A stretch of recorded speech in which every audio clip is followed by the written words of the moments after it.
Guten Morgen, liebe Scooter-Freunde. Willkommen zum heutigen Video, wieder beim Kaffee Racer 69 in Berlin. Alter, wieso guten Morgen? Es ist 12 Uhr. Echt, ist schon Mahlzeit. 12? Mahlzeit, okay. Oh Gott.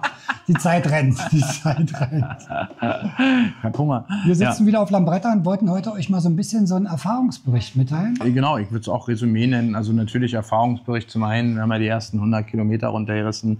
Wir haben doch ganz schön viele mittlerweile davon verkauft. Wir haben Feedback von Kunden, was ihr auch in Interviews schon gesehen habt, beim Anrollern zum Beispiel. Und ich würde gerne auch noch mal so ein Resümee über die gesamte Produktpalette ziehen. Und von mir aus auch einen kleinen Vergleich ziehen zur Vespa nochmal. Ja, weil jetzt so ein bisschen die Vespa, wir wollen jetzt hier nochmal klarstellen, wir wollen nicht die Vespa raushaben, sondern wir haben ein Produkt dazu. Die Vespa bleibt, die Vespa ist best, alles ist cool. Ja? Nur das gibt es jetzt dazu. Als weitere Auswahl. Als weitere Auswahl. Und natürlich auch hier habe ich sicherlich die eine oder andere Präferenz, aber das ist meine persönliche. Ist ja immer subjektiv, ne? Geschmack ist eins und auch das Fahrempfinden ist bei jedem anders. Ja, richtig. Vielleicht fangen wir mal mit den Erfahrungen so bei den kleineren Modellen an. Von unten nach oben arbeiten bei uns bis zum Topmodell. Und fangen wir mit den 50ern an. Ne, das sind ja die Flex-Modellreihe, ne? Die Genau. V-Modellreihe hier außen haben wir die ja. Das ist ja das Einstiegsmodell. Ja, wir kämpfen uns von unten nach oben durch. Also die V-Modellreihe, also praktisch die Einstiegsklasse, wenn du so willst. Ja, ganz cool. Also vergleichbar mit der Small Frame in der Vespa-Baureihe. Primavera Sprint, ja. Genau. Oder LX vorher. Ne? Aber Primavera Sprint wäre jetzt der aktuelle Vergleich als 50 Kubik Kiste oder als 125 Kubik Kiste, deutlich leichter als die Vespa. Das haben wir beim Fahren gemerkt. Die 125er mit 130 Kilo ist eine Ansage, obwohl sie auch einen luftgekühlten Motor hat, also Small-Frame-Vergleich. Die 125er hat aber auch hinten eine Scheibenbremse, was ich sehr angenehm finde. In der Fuffi hinten eine Trommel, so wie auch in den Small-Frame-Vespen haben wir hinten eine Trommel. Dort bis 125 haben wir hinten eine Trommel drin und insofern passt das dann schon. Die zieht aber ganz gut hier als 125er Bremse. Achso, wir waren bei der Bremse, wegen der Bremse. Bei einer Fuffi ist das auch egal. Das ist eine Fuffi. Und vorne hat so eine Scheibe, die zieht ja gut. Alles cool. Also kriegt jede Trommel locker zum Stehen. Also von daher alles gut, das passt schon. Bisschen angenehmer natürlich, weil sich so eine Scheibe lässt sich schöner dosieren. Ne, was bei der 125er ja dann schon ein bisschen interessanter ist. Wenn man enge Kreise fahren will oder sowas, dann kennt man es vom Motorrad, nutzt man die Kupplung immer ganz gerne. Beim Automatikroller missbraucht man gerne die hintere Bremse als Kupplungsersatz, indem man hier ein bisschen schleifen lässt. Genau. So, wir wollen jetzt mal den Werkstatthund mit ins Bild. Pecco. Pecco Bagnaia. Pecco. Den Namen hat er echt aus der MotoGP gekriegt. Aktuell noch führender Weltmeister in der MotoGP. Francesco oder Pecco Bagnaia. Fast, ja, genau. Also 125er Lambretta jetzt, das V-Modell im Vergleich zu einer Vespa. Was würdest du da sagen? Was sind da die Unterschiede beim Fahren? Vom V-Modell finde ich tatsächlich die V, ich bin ja nicht so der große Small-Frame-Fan persönlich. Da finde ich allerdings, das gilt für die 50er und die 125er, da finde ich die Lambretten so ein bisschen witziger. Aber es ist wirklich eine Geschmacksfrage. Ich will nicht sagen, die Vespa ist schlechter. Für mich persönlich finde ich ein bisschen witziger. Sie ist leichter, die 125er speziell, was ihr natürlich ein bisschen mehr Power gibt, also Drehmoment in dem Fall. Ja, die muss ich nicht erst bis in den roten Bereich drehen, dass sie losfährt. Und das macht die ein bisschen spannender. Bei den 125er X-Modellen. Genau, das wäre jetzt der nächste Schritt. Also Basis sind die V-Modelle, 50, 125 und jetzt kommen wir zu der X. Und hier haben wir auch die Schnittmenge, die gibt es als 125 und 300. Das ist, die 125 ist aber die Schnittmenge, das ist dasselbe bei der Vespa. Du hast die GTS als 125 und 300 oder du hast die Small Frame als 50 und 125. 125 ist aber die Schnittmenge. Hier hast du das auch. Ich sitze hier jetzt zwar auf einer 300er, aber ist ja auch gleich, ne? Dasselbe Modell steht ja neben dir noch als 125er. Bei der X-Modellreihe, und wir reden jetzt nur über Serienvergleich, wenn wir die ist jetzt schon eher vergleichbar mit der GTS. Ja, wassergekühlter Motor, Scheibe. Und da hatten wir ja auch diesen Test gemacht von der X125 im Vergleich mit der Am Ende ist es natürlich GTS. eine Geschmack. Also ich finde die hier gerade, das ist eine aktuelle Momentaufnahme. Momentaufnahme finde ich die einfach mal spannender als die Vespa. Weil sie einfach neu ist. Das ist halt meistens so. Mir gefällt die Optik. Ich mag eckige Scheinwerfer, alles cool. Deswegen finde ich die gerade ein bisschen spannender. Im direkten Serienvergleich würde ich allerdings mir den fast Tausi mehr ans Bein binden und würde die Vespa bevorzugen. Ja, das war auch mein Eindruck so ein bisschen. Ne? Also, wenn ich mich verliebe in diese Optik hier, dann gar keine Frage. Auch die fährt gut, alles aber wenn ist man prima. vom Fahrverhalten spricht, feines Fahrverhalten, das war ja unser Eindruck auch. Wir sind ja wirklich hin und her gesprungen. Und da muss ich sagen, lag für mich die Vespa so vom Gesamtgefühl eine Idee vorne. Ja. Der Motorlauf war ein bisschen seidiger, ein bisschen weicher. Das ganze Fahrgefühl, also für meinen Geschmack, war irgendwie ein bisschen positiver. Muss allerdings dann noch anmerken, den 125er Motor. Ich habe ein Sport-Vario-Setup gefunden oder ausprobiert und eins für prima erachtet, wo ich sage, damit ist das dann wieder eine andere Welt. Und wenn man ein bisschen was macht, ja. Ja, ein bisschen was macht. Das gilt natürlich auch für die Vespa, wenn man da so eine Malossi Multivar reinzimmert in die 125er, passiert da deutlich mehr. Aber wenn wir jetzt Serie vergleichen, da ist tatsächlich, da ist die Vespa ein bisschen. Also, das sind alles so Mini-Vergleiche, vollkommen klar. Mir gefällt das gesamte Fahrverhalten von der Vespa an der Stelle ein bisschen besser. Also, harmonischer insgesamt. Es ist harmonischer, genau. Also wir reden aber immer auf hohem Niveau. Ja? Das sind Nuancen, das sind Nuancen, ganz klar. Aber da gefällt sie mir ein bisschen besser. Das ist mein persönlicher Eindruck. Wenngleich, wie gesagt, stattet man die hier mit einer Vario aus. Die ist halt ein Sportgerät. Das X will halt ein Sportgerät sein. Und das ist bei einer 125er so eine Geschichte. Nervig finde ich tatsächlich, dass nicht alle Hersteller, also auch hier, diese beiden Hersteller, die vollen 15 PS ausnutzen. Ich verstehe das nicht, warum das so ist. Das ist mir ein Rätsel. Also das ist unklar. Würde man das machen, hätte man diese gesamte Diskussion nicht. Wenn man die hier dann wiederum mit einer Sportvariomatik ausstattet, die 125er, dann dreht die auch gleich viel höher, was man ja bei der Vespa gar nicht sieht. Hier sieht man es ja sofort. Haben wir ein Drehzahlmesser? Ja, genau, wir haben ein Drehzahlmesser und der Drehzahlmesser ist ja hier im Serienbereich, geht ja an die 8 ran, da fängt der rote Bereich an. Da fährt sie dann auch so in ihrem Wohlfühlbereich ist sie dann mit unserem Vario-Setup, was wir da drin haben. Also es ist eine Sportvariomatik mit auch noch dazu abgestimmten Rollen. Also gar nicht so, was es fertig gibt. Und dann dreht die aber auch schnell mal in den 9er, 10er Bereich. Ja, die dreht deutlich höher, das merkst du sofort. Und die wird aber auch ein bisschen bissiger, ne? Die wird viel dynamischer. Die 125er, die wir bisher verkauft haben, wir haben auch eine Probefahrt in dem Setup, weil das haben wir jetzt neu, das Setup, gemacht. Und ja, das werden wir bei den Erstinspektionen auch einbauen müssen jeweils. Bringt ein bisschen mehr Dynamik. Es bringt deutlich mehr Dynamik, aber das ist auch bei der 125er Vespa so. Die Sprünge bei den kleinen sind immer prozentual größer als bei den großen, die Sprünge. Ja? Also was die Beschleunigung und so anbelangt. Und das ist bei beiden schon ganz cool. Das ist auch legal. Ja. Wenn man die fragt, ist das überhaupt legal? Ja, natürlich ist es legal. Wir verändern ja nur den Drehmomentverlauf. Genau, nicht die Motorleistung. Richtig. Was mir so ein bisschen aufgefallen ist bei den Vergleichen, wenn es ums Fahrwerk ging, da fand ich, waren schon Unterschiede, auch bei den 125ern zwischen Vespa und Lambretta. Serienvergleich jetzt vorausgesetzt, da fand ich diese Doppelschwinge vorne ein bisschen im Vorteil. Ja, so bei unebenen Flächenausgängen, was gerade Auslauf angeht, ist die ein Ticki im Vorteil. Das ist der Vorteil. Sagen, Ja. Die sind stabiler. Das ist der Vorteil. Federt so. Die andere ist sänftiger, die hier ist stabiler. Ja. Also die ist auch sportlicher von der Fahrdynamik her. Also sie vermittelt, wir reden über 125er. Ja, sie vermittelt. Sportlich, in Anführungszeichen. Genau. Nächster Step wäre dann die 300er, auch vielleicht wieder angefangen mit dem X-Modell. Also die 300er, auf der sitze ich ja jetzt aktuell. Ja. Schöne Farbe übrigens, das Grün, ne? Wie findet ihr das? Großartig. Die ist im Katalog so gar nicht zu erkennen als so ein Olivgrün, wie sie ist. Ja? Live sieht die wirklich gut aus. Ich hoffe, man kann das jetzt auf der Kamera auch gut sehen. Ja, tolle Farbe.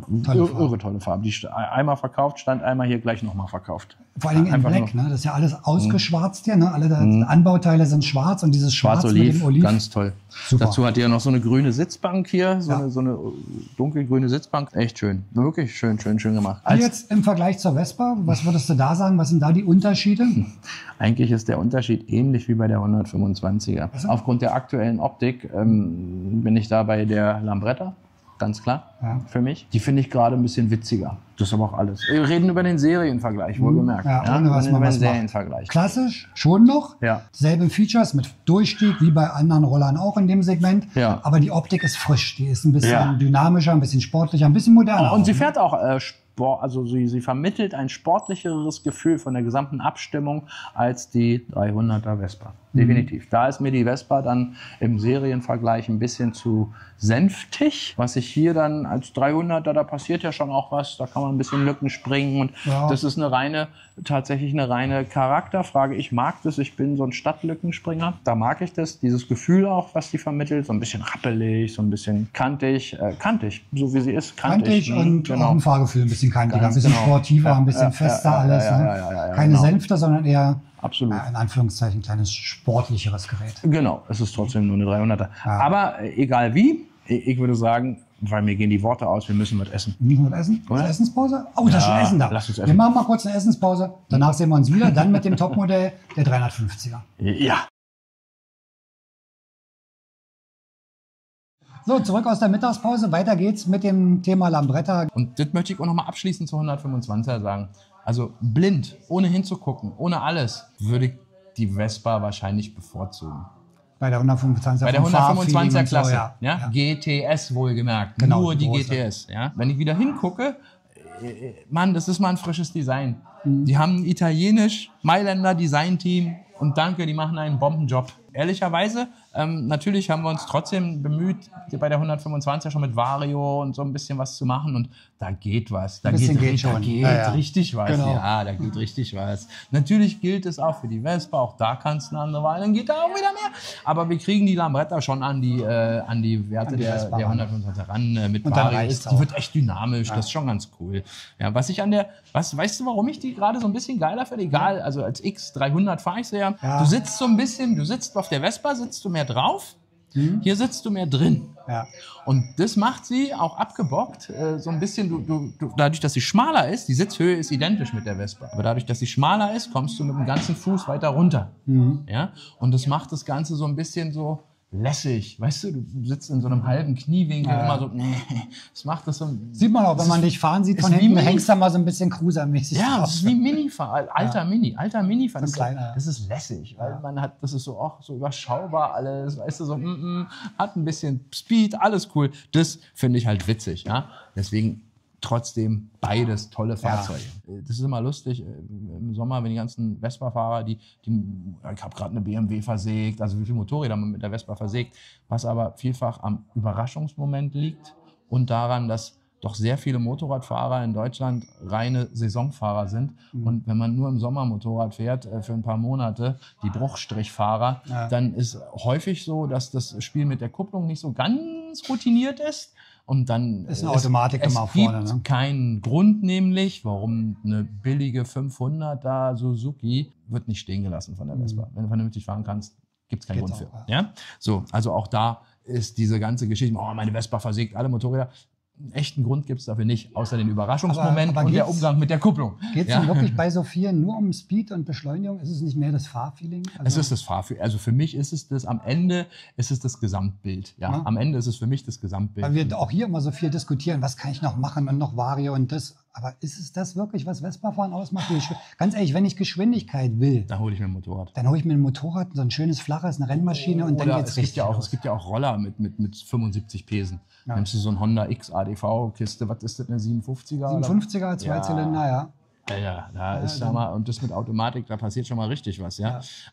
Nein, natürlich geht es darum nicht. Es ist, würde ich sagen, ein Teil dieses Hobbys, weil du kaufst dir ja ein emotionales Gerät und dann ist es so, dass es sicherlich ein Teil wenn man so ein bisschen was macht, dann freut man sich auch, wenn man was natürlich, das ist es doch, hier ein bisschen, da ein bisschen und notwendig, nö. Aber man kann es halt, ja, ne? Aber man hat die Option. Denn auch hier kann jeder wieder, weil das ist etwas, also der Vespa gehören die ersten 30, wenn wir schon mal darüber reden, über dieses Geschwindigkeitsthema, bei der 300er jetzt. Genau, 300er. Der Vespa gehören jetzt die ersten 30 bis 50 Meter immer, ja, okay, alle gut. Wenn wir dann aber jetzt schneller werden und gehen auch mal auf Landstraße, Autobahn, dann hat die Vespa gegen die 300er Lambretta aber richtig das Nachsehen. Aber richtig das Nachsehen. Komisch, ne? Hier steht auf dem Tacho knappe 150. Ja. Und das Abgefahrene ist, mir ist, also dafür fahre ich schon Motorrad, ehrlich gesagt, aber das, was witzig ist an der hier, und da spielt sie ihre Doppelschwinge aus. Ja. Du kannst hier bei 100, du fühlst dich bei der hier, bei der Geschwindigkeit tatsächlich stabiler. Ich würde nicht sagen sicherer oder diese ganzen Floskeln. Stabiler ist tatsächlich der Gerade technisch Auslauf ist irgendwie korrekte ein bisschen Ausdruck, besser, ja. weil du kannst sogar bei 140, also das empfehle ich jetzt keinem, da steht ja immer drunter, bei TikTok und Co. steht immer drunter, Aktion wurde von Profis ausgeführt, bitte nicht nachmachen. Ich habe bei 140 den Lenker losgelassen. Das kannst du bei einer Vespa nicht machen. Nee, lieber nicht. Ja? Erstmal kommt sie nicht so weit, 140 geht nicht. Nein, also hier bei 140, da geht noch mehr. Da ist nicht Ende. Das war nicht ausgequetscht. Ne? Ist ja derselbe Motor, was haben die jetzt da anders gemacht? Da müssen sie die Übersetzung so anders gemacht haben, tatsächlich. Also es ist eine Übersetzungsthematik. Definitiv. Deshalb ist auch im Anzug vielleicht nicht so schnell, da da fehlen ist die Vespa vorne. Schnell genug, ja, Luxusproblem. Aber für Tourer vielleicht wieder ein Vorteil, weil wenn du dann halt 120 oder so auf der Landstraße, Autobahn fährst, dann fährst du in niedrigeren Drehzahlen. Ja, für die, die natürlich genau, besseren. wir haben ja auch häufig, ja, richtig was los hier. Wir haben ja auch häufig das Thema, ich fahre jeden Tag über die Landstraße und Autobahn und Gedönse, da muss da schon, meine fährt nur 120, mach was, Na, dann bist du mit der hier besser bedient. Wo tatsächlich bei der Vespa, bei so, je nach Modell, einige 120, andere 140, also da gibt es ja wirkliche große Serienstreuungen. Aber sagen wir mal so im Durchschnitt bei 129, 130 ist hier auf dem Tacho, ja, bei den meisten eigentlich Feierabend. Das ist bei der 310er glaube ich auch nicht anders. Nein, bei den meisten ist auch wirklich Feierabend. 130 und da deswegen trotzdem ist die nicht besser. Aber da passiert bei der hier nochmal richtig was. Also das ist nicht so, dass sie sich dann weiter quält, sondern die fährt einfach weiter. Ich will hier schon die ganze Woche. Statt mal zu schrauben oder irgendwas Produktives zu machen. Deswegen also 300er, auch hier, mein Herz schlägt aktuell serienmäßig für die Lambretta. Auch hier wieder danke an das Mailänder Designteam, danke an die Italiener, wirklich ganz Frisches, ne? Ganz toll designt, ganz toll. Egal welche, wirklich egal welche. Ganz toll designt. Also hier bei der X mein persönlicher optischer Favorit. Und das Interessante ist auch, es kommen ständig Leute in den Laden. Wir sind ja nach wie vor, ist Vespa unser Kern, das ist vollkommen klar, ist ja viel größer. Trotzdem, hier stehen ja die ganzen Lambretten im Laden und die Leute kommen rein und sagen, oh, die sieht ja schick aus. Und das sind Vespa-Fahrer, weißt du? Und darum geht es. Es geht darum, dass beides eine Daseinsberechtigung hat. Nebeneinander, ne? Das ist halt mal was anderes, wie wir schon oft gesagt haben auch. Ne? Und die sagen viele so, oh, die ist ja schick. Das höre ich häufig. Also deswegen haben die da was ganz toll gemacht. Und deswegen ist für dieses Jahr, kann ich sagen, schlägt mein Herz bei meiner X. Im Spezialumbau, und das ist natürlich das, hier sind wir wieder bei den super Luxusproblemen. Meine Martini hat mittlerweile einen Dropdown, hat ein Öhlins-Fahrwerk. Bei der Beleuchtung wurde noch mal ein bisschen was geändert. Wieder ein paar Kleinigkeiten ran. Vespa wieder vorne, ne? Ja. Also wer wirklich viel machen will, der ist bei Vespa besser aufgehoben, weil natürlich die Umbaumaßnahmen unendlich sind. Ja, aber da stehen natürlich auch 20.000 € mittlerweile. Ne? Ja, das ist dann neue Felgen hat sie bekommen, diese schwarz verchromten von SIP, diese Pordoi, super, diese verchromten Felgen, das war ein Meilenstein, finde ich, was sie da wirklich, also mal an der Stelle auch ein Kompliment an SIP. Also diese verchromten Felgen sind ein Meilenstein, absolut, ja. Die werten fast jede Vespa auf, das ist unglaublich. Also ganz, ganz tolle Felgen. 13 Zöller, gibt es auch als 12 Zöller. Und das in Kombination mit so einer gelben Öldienst. Okay, wir sind bei Lambretta. Vielleicht eine Sache noch zum Unterschied, was mir aufgefallen ist, Soziustauglichkeit bei Vespa und bei Lambretta. Gut, dass du es ansprichst. Ich finde bei Lambretta etwas besser, auch das Feedback der Kunden, aber auch hier, das ist konstruktionsbedingt. Einmal ist sie länger hinten, bietet also mehr Platz für Fahrer, Beifahrer, ein bisschen mehr Platz. Und sie ist schmaler, also dadurch, dass die Backen schmaler sind als bei der Vespa, nicht so ausladend, kriege ich das Feedback mit der Position der Fußrasten für den Beifahrer, die jetzt nicht wieder nach innen wandern, was ja bei der Vespa gemessen an den Backen fast der Fall ist. Ja. Hier ist das nicht so, dass also Leute, die viel zu zweit fahren, da habe ich einen Kunden dabei, der hat alles, der hat GTS mehrere und der hat die finden es dann hier hinten besser. Der fährt nur noch die G350 mit seiner Frau, wenn die zu zweit fahren. Ja. Nur noch. Ja, und das ist tatsächlich hinten da noch so ein kleiner Vorteil von der Kiste. Ja, Sitzbank sieht ein bisschen länger aus und halt hauptsächlich die Fußrasten und halt als Fahrer auch angenehmer, weil du kriegst dann nicht mehr die Füße ins Wadenbein. Genau, na, das sowieso, das musst du auch bei Vespa deinem Beifahrer sagen. Insofern ihr im Stop-and-Go unterwegs seid, der sollte mit dem Ballen auf den Rasten sitzen und nicht mit dem Hacken. Weil hängt er dir immer hinten im Waden. Ja, das nervt. Die hier kommt dafür mit einer Warnblinkanlage und einer Alarmanlage. Dafür hat die Vespa den Gepäckhaken, den die hier nicht hat. Also Gepäckhaken. Kommen wir vielleicht mal zu den Negativpunkten. Du machst ja jetzt Lambretta schon eine Weile. Was ist dir dann an negativen Sachen aufgefallen? Das Piepen. Und das macht sie permanent. Ja. Ist auch sehr laut, ne? Beim Abstellen, beim Hinstellen. Das ist gleichzeitig die Alarmanlage, was natürlich cool ist, aber du stellst das Ding ab und wenn kurz bevor es ausgeht, Beat, Meet, bevor es angeht, Meet. Das ist ein bisschen anstrengend. Angeblich soll man das über die Fernbedienung ausschalten können. Hier ist sogar so ein Mute-Symbol drauf. Okay. Und wenn man die Fernbedienung lange gedrückt hält, pass mal, ich zeig dir das mal. Ja. Siehst du, die leuchtet jetzt grün. Jetzt grün. Halte ich gedrückt, jetzt leuchtet sie rot. Und der rot. bestätigt das auch hier im Ring, indem er gleich jetzt kurz flackert. Okay. Ja, aber das Gepiepe ist nicht aus. Das Gepiepe ist nicht aus und es blinkt auch rot. Es ist nicht aus, ich verstehe es nicht. Wenn man die beiden zusammenhält, dann bleibt die kurz so an. Und trotzdem piept jetzt anders, piept jetzt nur noch einmal. Piepst einmal, drückt man nochmal beide zusammen. Der Ton verändert sich. Es steht auch in der Bedienungsanleitung drin, dass man damit das wohl wegkriegen soll. Okay. Wer das weiß, möge es bitte mal in die Kommentare schreiben. Er würde uns echt helfen, weil ich krieg's über die Fernbedienung nicht raus. Okay. Auch nicht hin. Bisher hat es auch kein Kunde hinbekommen, dass es gepiept, weil das ist bei der 125, also nur bei den X-Modellen. Das nervt ein bisschen. So wie das Blinkergepiepe bei den V-Modellen. Ich finde solche Piepsachen immer nervig. Zeig mal bitte bei der rosanen, bei der lachsfarbenen hier. Ja. Also das ist ja jetzt ein Serienzustand. Hier ist nichts. Ne? Wir haben kein Handschuhfach und so. Hier ist aber auch kein. Der Haken ist hier. Genau, an einer schlechten Stelle. An einer nicht so schönen Stelle. Und man kann aber wunderbar diese BGM-Haken, dazu machen wir mal ein How-To-Video, definitiv, ein DIY-Video. Hier haben wir einen angebaut von BGM. Passt ja auch wunderbar dahin. Das passt mit dahinter, das kriegt man wunderbar hin. Wir machen mal so ein Video, wie man das vernünftig macht und wie man das jetzt zerlegt, gar kein Problem. So, dann ist er an der richtigen Stelle. Dann ist er an der richtigen Stelle, Game Changer, definitiv. Ja? Haben wir da bei der G auch schon gemacht. Ja, da ist er auch schon dran. Genau, da auch Game Changer. So, hier ist er tatsächlich auch von hinten verschraubt, da von vorne. Aber da ist ganz einfach bei der G. Hier zeigen wir mal, dann kann man das mal zerlegen. So, zum Gepiepe nochmal zurück und machen mal hier vorne aus. Ich würde mich freuen, wenn einer weiß, ob das wirklich ausgeht, weil ich habe das Gepiepe jetzt unterbrochen über einen Schalter. So, und jetzt kann ich hier drauf drücken und es passiert. Achso, ich muss die Zündung natürlich wieder ausmachen. So. Und jetzt piept nichts mehr. Und schon piept nichts mehr. Sie blinken nur noch. Gut, heißt aber, ich habe jetzt auch die Alarmanlagenfunktion. So, wenn du die wieder haben möchtest, die Alarmanlagenfunktion. Also mit Sound. Alarmanlage geht ja trotzdem noch. Genau, die funktioniert. Wir haben nur den Pieper unterbrochen. Genau. Ja? Und wenn man den dann abends trotzdem haben will, Schalter umgelegt. Und dann ist die Alarmanlage wieder aktiv mit Sound. Mit Sound. Na, das ist doch eine gute Variante. Leise, siehst du ja, blinkt. Ne? Ja. Kann man ja sehen, blinkt. Kann man als Anregung mal an Lambretta geben, dass sie vielleicht mal so einen kleinen Schalter einbauen. Ne? Wissen Sie, mache ich gerne.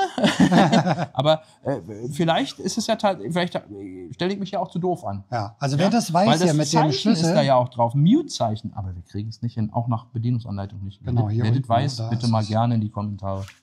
Ja, macht das mal. Also wenn er da Infos hat. Dann spart man sich nämlich diesen Schalter hier einzubauen.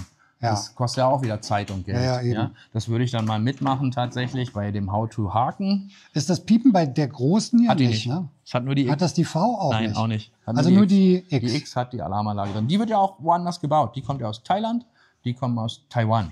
Okay. V und G kommt aus Taiwan. Ja? Gut, also ein Nachteil, hier vorne fehlen da Gepäckhaken, beziehungsweise an der falschen Stelle, nämlich hier unten, wo er nicht so praktisch ist. Was mir echt fehlt, also hier kann man es missbrauchen, das hier als Helmhalterung, dass der Helm außen hängt, das kann man missbrauchen. Ja, hier, das geht. Aber es wäre doch wirklich eine einfache Nummer und da so eine Art Helmschloss oder sowas, wie bei Vespa. Diese kleinen Knubbels da, ja. Einzubauen mit. Also das können wir natürlich auch nachträglich selber machen, gar keine Frage.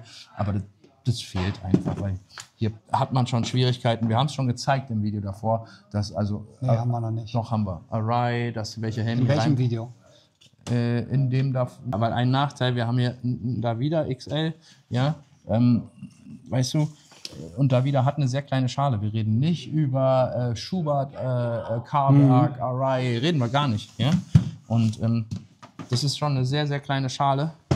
Und nix, ja. Ja? Liegt auch ein bisschen, glaube ich, daran, dass hier diese Ausnehmung so ein bisschen erhaben ist. Auch immer wo auch immer das liegt, aber daran sollten Sie arbeiten, definitiv. Weil das ist, geht denn der bei Vespa rein?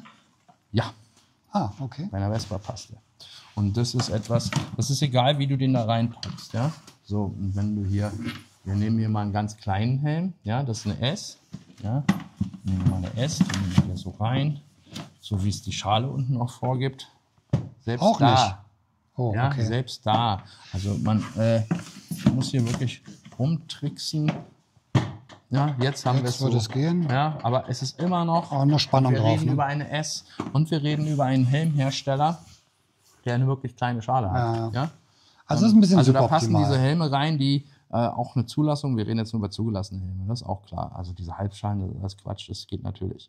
Aber es gibt ja auch diese Vespa-Helme, hast du das häufig, die Originalen, die eigentlich nur bis hier eine feste Schale haben und ab hier so ein Schaumstoff, Ja, also so ein genau. Stoffzeug haben. Die klappst du dann ein, das geht natürlich. Nur, das kann nicht der Sinn der Übung sein. Wenn sowas schon nicht hier reinpasst, dann sollte man Dann wenigstens die Haken da vorne. einen Ne? Helmhaken haben, dass der Helm am Roller bleiben kann. Genauso Verbesserungsvorschlag, oder was heißt Vorschlag, Verbesserung, was ich als Kritikpunkt. Also das Ding wiegt ja 20 Kilo mehr oder über 20 Kilo mehr als die Vespa, was man nicht merkt im Betrieb. Aber wir hatten ja schon gesagt, wir haben es ja über Auspuff und Vario kriegt man ja schon weg. Es sind übrigens 12 Kilo und nicht 20, 12 Kilo bei der 300er. Kriegt man das ja schon in den Griff über Auspuff und Variodeckel.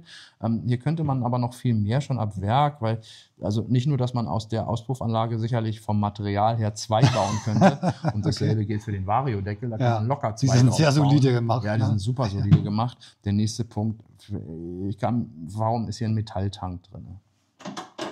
Ja, das ist ein Metalltank. Das wiegt einfach. Ist zwar schön und für die Seele und früher und Metall, aber der ist doch eh weg.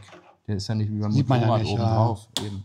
Ja, also Kunststoff wäre einfach leichter. Gut, also einzelne Nachteile bisher, die aufgefallen sind, ist der falsch angebrachte Gepäckhaken und ein bisschen zu kleines Helmfach. Mhm, genau. Ansonsten, das haben sie wieder viel, viel schöner gemacht. Ne? Das ist der Haltegriff, der verschwindet notwendig dann, ne? ist für die Zulassung eines jeden Fahrzeugs, jedes Motorrad.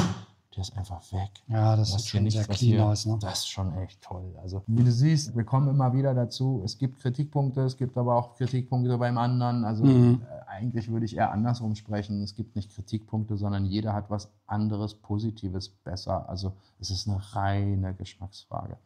Ja. Against Mainstream bin ich eben gerade hier. Dann nehmen wir mal das Helmfach bei der G350, dein Liebling. Zündung an. Hier haben wir übrigens auch vorne ein Handschuhfach. So ein kleines, passt wirklich Handschuh rein, aber es ist ähnlich wie bei Vespa, da passt ja auch nicht mehr drin. Hier hast du einen USB-Anschluss. Ja.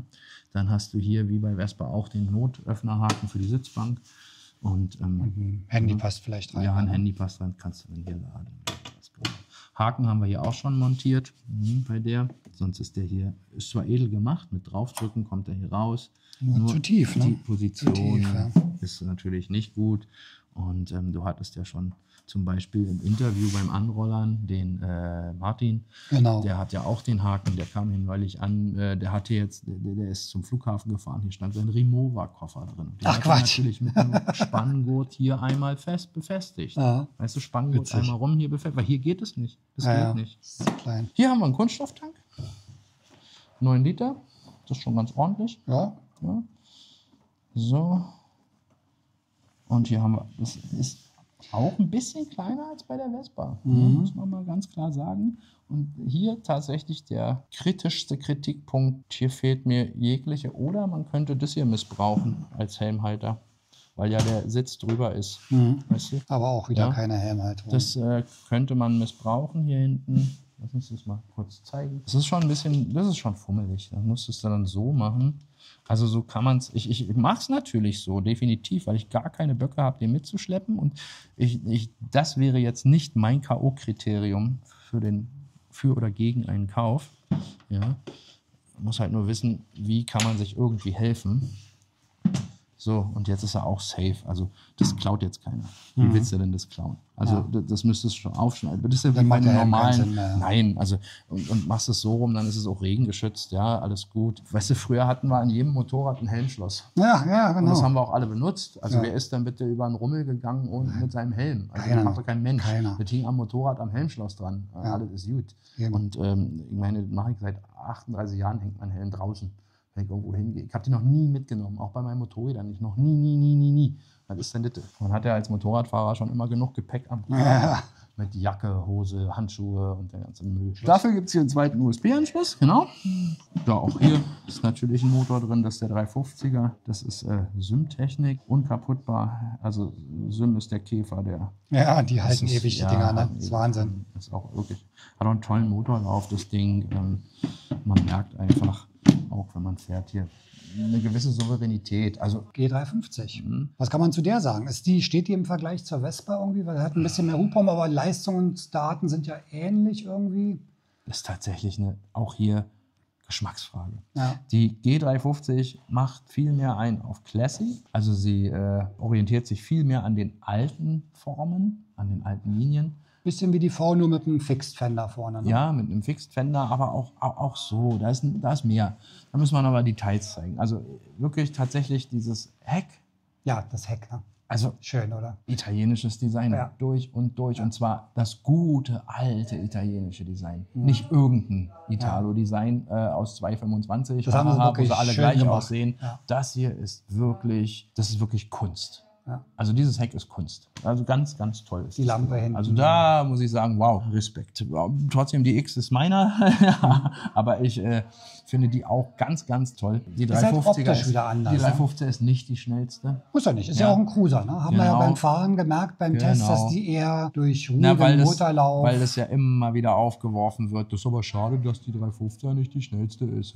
Sonst hätte ich mir eh nie gekauft. Alter, das kann kein Kriterium sein. Wenn das einzige Kriterium ist, dann setze ich als Gegenkriterium bei Vespa die Verarbeitungsqualität an. Dann gibt es keinen Grund, eine Vespa zu kaufen im Vergleich zu der. Im Vergleich zu der, die ist wirklich toll gemacht. Also, ne? Schalter, alles super. Und da das Einzelvergleiche, eben deswegen sind Einzelvergleiche blöd. Und genauso hatten wir das, ich hatte es ja schon mal angemerkt in einem anderen Video, mein Chevy V8 hat einen 6 Liter Hubraum gehabt und war nicht schneller als ein Porsche. Also Mann, das ist das Konzept. Konzept ist es, genau. Geht ums Konzept. Und das hier ist ein V8-Konzept. Das ist ein Blubber-Konzept. Genauso ist die auch. Die blubbert auch. Der Motor blubbert vor Hat sich. einen schönen, angenehmen Sound und, auch. Ne? Ja, die braucht auch so ihre 3000 auf der, man sieht ja hier durch den Drehzahl. Kann man das sehen. Ja, so ihre 3000 braucht sie. Dann metert die aber richtig vorwärts. Also auch mit der bin ich ständig zu schnell in der Stadt. Schwupp, ups, 70. Ja. Es reicht aus. Ne? Es reicht vollkommen. Du bist an der Ampel immer noch. Du siehst im Spiegel verschwinden alle. Die hier beschleunigt noch ein bisschen knackiger einfach. Aber auch die ist schnell genug. Ja, also wirklich an der Ampel, du bist weg und alle verschwinden hinter dir. Auf der X tatsächlich, die ist gemacht für Menschen, also wir haben schon ein paar Fahrer, die sind deutlich größer als ich. Eigentlich fühlen sich die meisten hier drauf wohl und da würde ich auch zupflichten, weiß nicht, wie du das siehst, so bis 1,80, das ist so meine Größe, 1,85, und dann wird es hier aber ein bisschen grenzwertig. Ja, also ich würde immer, unabhängig jetzt von der Optik, von der Sitzposition als großer, ich bin 1,88, zu der tendieren. Der Lenker ist ein bisschen höher. Der Lenker ist höher. Ne, Lenker ist höher. Ich Du hast sitze mehr noch mehr drin. Du hast auch mehr Platz hier. Ja, ich habe hier vorne mehr Platz. Der Abstand ist größer. Die Sitzbank ist noch ein bisschen länger, auch besser gepolstert für die jetzt Bequemlichkeit mögen und das Popometer ein bisschen empfindlicher ist. Hier habe ich auch häufig, dass die Leute sagen, die Sitzbank hier bei der X würde so übertrieben nach vorne und man hat das Gefühl, nach vorne zu rutschen. Ich muss zugeben, das habe ich nicht, aber ich weiß, was die Leute meinen. Ja. Also man sitzt schon in so einer, man sitzt hier auch in aggressiver Position. Das ist diese Mischung, weißt du, das ist das, was ich vorhin meinte mit Sloopy, also du sitzt da so ein bisschen wie Goofy drauf, so ganz entspannt, weil du so tief kommst und gleichzeitig sitzt du aber so ein bisschen nach vorne, das ist so, das ist schon geil, also das hat was von, ich starte jetzt von der Halfpipe runter, aber das ist die Kritik, dass man so, also wenn die Kritik schlägt, weil die verkaufen sich echt gleich, aber das ist hier halt gerader, das ist eben eher was für den älteren Herrn. Also für den, der bequem fahren will, ist das hier toll. Wer größer ist, für den ist auch toll. Ja. Dann kommt, also wie gesagt, Charakter ist anders, das ist ein Cruiser, der wieder eine Optik hat, die mehr Richtung Klassik geht. Der auch klassisch, aber mit modernen Attributen drin in der Optik. Sportlich, Cruiser, Hubraum, Leistung, finde ich, lasse ich jetzt mal außen vor, ist beides irgendwie ähnlich. Der ist ein bisschen sanfter in dem ganzen Fahrverhalten, der ein bisschen aggressiver. Aber so kann man sich wieder entscheiden für ein weiteres Modell in der Palette. Das heißt, wenn ich jetzt bei 300er bin, habe ich den X300, ich habe eine Vespa GTS, ich habe den G, also diese Palette für Klassikroller wird jetzt noch größer. Und man findet, also aber auch nicht zu groß. Nee, Das ist aber auch für jeden wichtig. Geschmack ist was bei. Ja. Wer so ein bisschen modernen Touch haben will und sportlich sein will, nimmt den. Wer ganz viel rumbauen will, nimmt auf jeden Fall eine Vespa. Auf jeden Fall. Ja, und wer halt sagt, ich will mich raufsetzen und Leistung ist mir nicht so wichtig, ich will einen angenehmen, ruhigen Motorlauf, eine bequeme Sitzposition, der wird vielleicht dann zum G greifen. Klar geht hier auch Umbau, nur hier ist alles Einzelanfertigung und kostet ein Vielfaches von dem, was es eh schon Da müssen wir noch ein kostet. bisschen warten. Ich meine, es wird sicherlich einiges kommen, hattest du ja auch schon angesprochen, dass jetzt so Sachen wie Gepäckträger, Scheibe. Wir machen mal so ein Das kommt How-To, jetzt. wir machen auch mal so ein How-To-Video für diesen Gepäckhaken hier, definitiv. Ja, genau, also das machen wir auch mal. Die ersten Umbau, in Anführungszeichen, Videos kommen jetzt, auch für die Aber Lambretta. weil wir bei der G gerade sind, Ja. bei der G gerade sind, auch hier G und X beide, also 300 und 350G. Ich habe noch ein bisschen was aus der Frühjahrsaktion, ist noch ein bisschen was übrig. Da kann Ist man noch noch, was da? ja, da kann man noch mal ein bisschen, weil die ist ja komplett beendet und das war ja mit guten 500 € Rabatt eine echte Ansage. Ja. Und es gibt noch so ein paar Restbestände, wo man über den Preis reden kann. Also, wenn ihr Interesse habt, Ich habe im Laden, habe ich die hier, die musst du mal einblenden, ich habe die hier in diesem Kaffeebraun noch stehen. oh, auch schön, Die schöne hau ich- klassische Farbe. Ich finde die ganz toll. Die haue ich für den originalen Frühjahrsdeals-Preis raus, wenn die eine haben. Oh, cool. Also Adresse ist unten in der Videobeschreibung, wenn ihr Interesse an der X habt oder an der 300. G und wollt da vielleicht noch mal so ein bisschen kleinen Rabatt bekommen, schreibt eine E-Mail einfach, wenn Interesse ist. Ja, kommt vorbei, Fahrtprobe, Fahrtprobe, beide sind ja da einpacken, mitnehmen, danke, tschüss. und tschüss. Die steht nämlich schon hier, die muss ich nicht mal bestellen. Ansonsten seht ihr, die ganze Palette ist hier vorhanden, alle möglichen Farben und beide Modelle, also 125, 300 als X und der 350G als Testfahrzeuge zum Probefahren. Alle zum Probefahren da. Fuffi auch. Kannst auch eine V50 Probe fahren. So bin ich ja schon, aber hat mir gereicht. Muss ich jetzt nicht nochmal machen. Aber es gibt ja trotzdem Leute, die fahren Fuffis, von daher echt Du, gerne mal ausprobieren im Vergleich. Kann man Und auch nichts Negatives sagen. Ich bin ja so ein Nö. Ding auch mal gefahren, eine Vespa 50.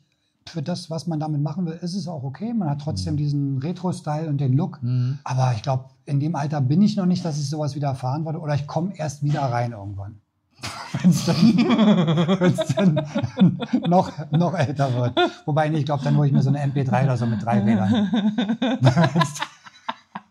Was ich bei der hier auch noch cool finde tatsächlich, sind die technischen Features, die sie eingebaut haben. Also nicht nur das Voll-Digital-Display, was sehr ordentlich und aufgeräumt ist, was wirklich schick, an ja. so ein iPhone oder an so eine Smartphone-Oberfläche erinnert. Ja, ganz ordentlich, finde ich echt schön, auch vom Format her. Du hast eine Bluetooth-Geschichte da drin, du kannst dein Handy, der connectet es sofort. Ich habe das mal ausprobiert, der connectet es sofort. Du hast dann allerdings auch nur so ein Symbol, wenn das Telefon klingelt, dass das Telefon klingelt. Oder wenn du aufgelegt hast, dann hast du das rote. Also es ist nur so eine... Pseudo. Ja, ich habe keine App gefunden, eine Lambretta-App, wo man noch mehr Informationen abfragen könnte vielleicht. Kommt vielleicht noch, keine Ahnung. Aber das ist eine simple Sache, die funktioniert. Was ich noch schön finde, ist, dass sie so eine Sachen eingebaut haben in der G, so eine Sicherheitsfeatures wie die Notbremsanzeige, Ja, was das man Licht, aus ne? modernen Autos kennt. Wenn man so eine Notbremsung hat, dann flackern die Das sieht cool Bremslichter. aus. Das habe ich gesehen, als wir die Testfahrt Genau. gemacht haben. Ich wusste gar nicht, dass die das hat. Da sind wir ja voll in die Bremse Ja. gegangen. Dann macht das hin, blinkt es dann und Ja. sogar vorne die Blinker Ja, fangen ja, auch an ja. zu flackern. Und das ist irgendwie ganz cool, weil ich meine, das ist die Elektronik dafür ist vorhanden. Du musst es nur anklemmen. Also du musst nur der 0 und der 1 sagen, mach das, wenn das. Also alle gut. Das ist wirklich ein schönes Ja. Feature, so ein Sicherheitsfeature halt. Ja, auch Warnblinkanlage. Ne? Kostet auch nichts. Warnblinkanlage ist dran, bei allen Modellen übrigens, also X und G. Dafür gibt es ja auf der anderen Seite Verbesserungsbedarf, was Helmhaken und so anbelangt. Ja, es ist überall kann man ein bisschen was finden, aber das ist ja, jeder, der sich auf so ein Fahrzeug setzt oder sowas kauft, wird wieder vielleicht ganz andere Sachen finden, weil jeder ja subjektiv ein ganz Aber das anderes ist ja das Empfinden Tolle, hat, ne? das ist ja das Tolle, daran sieht man doch auch die Symbiose. Jede kann irgendwie was anderes ein bisschen besser. Wir haben nämlich auch schon Blinkerrücksteller und Warnblinkanlagen in Vespas verbaut auf Kundenwunsch. Na, dann macht man das halt.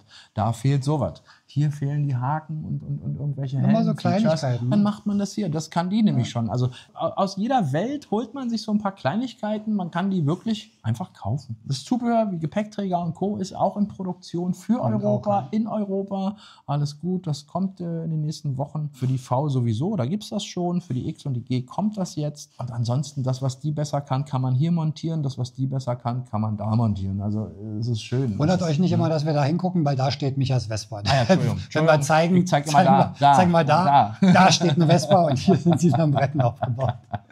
Also verreisen, muss ich ganz ehrlich sagen, verreisen, so wenn ich einfach jetzt sage, ich fahre jetzt 1000 Kilometer? meine letzte Europareise, ich möchte jetzt nochmal nach Sardinien oder Korsika oder sowas und mache das diesmal mit dem Roller.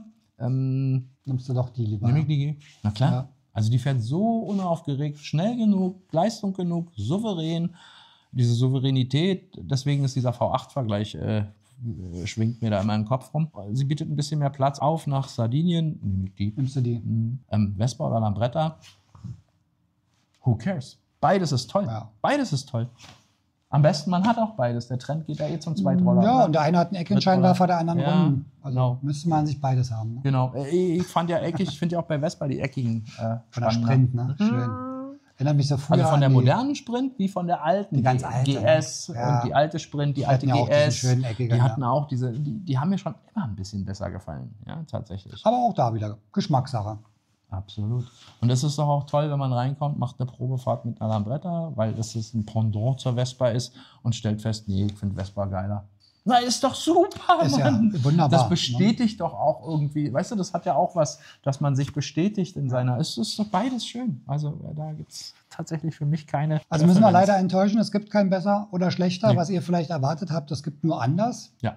Und jeder kann sich für seinen Geschmack das raussuchen, was ihm besser gefällt. Schön ist, Aber und das ist- Ergebnis war fast klar, ne? Entschuldigung, wenn ich unterbreche, Ja. weil sonst hätte ich sie nicht im Programm. Ja, ja. Sonst würden wir das war nicht schon, machen. war schon Mhm. absehbar ein bisschen. Ja, sonst würden wir das Ist vielleicht auch nicht schlecht, weil ich glaube, auch wenn Vespa jetzt mal ein bisschen Konkurrenz bekommt, wird sich da vielleicht auch mal noch ein bisschen was verbessern oder verändern. Aktuell darf sich an der Qualität wieder, das darf Ja. wieder in die Richtung gehen. Ja, Da, also da da war oben. Genau. Na, die so letzten 3 einiges Jahre, an die letzten technischen 4 Problemchen, Jahre sind da, also wohl eigentlich angefangen schon mit der HPE, Ja, Ölverbrauch, Benzinpumpe. Benzinpumpen, diese Thematiken. Wobei Benzinpumpen Probleme haben fast alle Hersteller. Ja. Weiß gar nicht, woran das liegt. Das muss irgendein Bauteil aus Asien sein, was anscheinend in der Superserienproduktion schiefgegangen ist. Keine Ahnung, weil das Benzinpumpenproblem, muss ich mal ein bisschen die Lanze brechen für Vespa.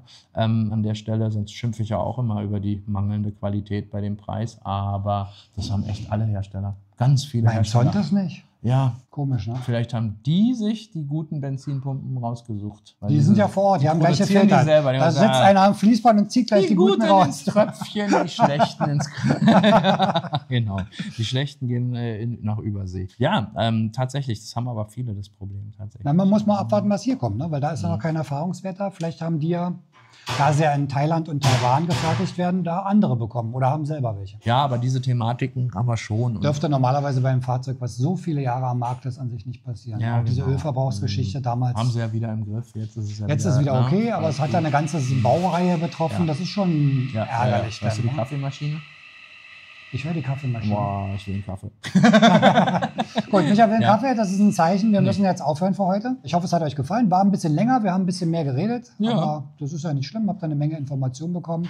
Aber am besten, wenn ihr selber vor der Frage steht, das eine oder das andere, fahrt wirklich, und das sage ich immer, fahrt beides Probe, weil das Popometer und das Feeling, wenn man fährt, das ist sowieso das, was nachher die Entscheidung wahrscheinlich macht. Auch wenn man vorher Technik hin und her abwägt. Wenn man drauf sitzt und das eine fährt sich wirklich für einen selber persönlich viel besser als das andere, dann ist die Entscheidung meistens getroffen. Ja, sehe genauso. Oder? Gut, ihr Lieben, dann war es das für heute. Ich bedanke mich fürs Zuschauen. Danke, Micha. Danke dir, danke fürs Video. Hat wie immer Spaß gemacht. Danke euch fürs Zuschauen. Daumen nach oben nicht vergessen. Wie immer, bla bla, kennt ihr ja den ganzen Schmanz. Fahrt vorsichtig vor allen Dingen. Vor allem Bleibt fahrt gesund. vorsichtig. Genießt den Sommer. Ja, Wir sehen geht uns los noch jetzt. öfter. Bis dann. Macht's gut, ja? Tschüss. Bis dann. Ciao, ciao.